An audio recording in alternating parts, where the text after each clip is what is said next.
তাই কঙ্কালী মায়ের এখানে যা সেজেছে যেগুলো বাকি আছে দেয়ালির পর সব করবে। কঙ্কালীতলায় পুজো দিতে গিয়ে কেঁদে ভাসালেন বীরভূমের তৃণমূল নেতা অনুব্রত মণ্ডল। রবিবার মেয়ে সুকন্যা মণ্ডলকে নিয়ে শক্তিপীঠে যান তিনি। হাত জোর করে প্রার্থনা করার সময় কাঁদতে দেখা যায় অনুব্রতকে। আজ 51 পীঠের অন্যতম পীঠ কঙ্কালীতলায় যান কেষ্ট মণ্ডল। কঙ্কালীতলায় পুজো দেওয়ার সময় আবেগপ্রবণ হয়ে পড়েন অনুব্রত। নিজের পরিবার সহ মমতা ব্যানার্জি ও অভিষেক ব্যানার্জি নামে পুজো দেন, এমনকি মেয়ের বান্ধবী তার নামে পুজো দেন অনুব্রত মণ্ডল। যাওয়ার সময় পুরো কঙ্কালীতলা চত্বর ঘুরে দেখলেন অনুব্রত।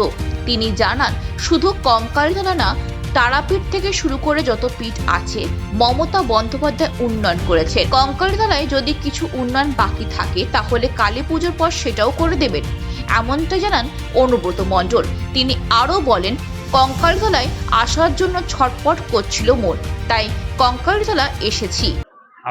আপনারা জানেন যে মমতা ব্যানার্জি বক্রেশ্বরেও টাকা দিয়েছে, পাথরচাপড়িতেও টাকা দিয়েছে। তাই কঙ্কালী মায়ের এখানে যা সেজেছে যেগুলো বাকি আছে দেয়ালির পর সব করবে। অধীর আগ্রহে অপেক্ষা করছিলেন যে কঙ্কালীতলা যাবো। হ্যাঁ, নিশ্চয়ই। এটা তো আমার ঘরের পীতস্থাতা মন্দির। মমতা ব্যানার্জি এসছে, এ তো পীতস্থাতা মন্দির।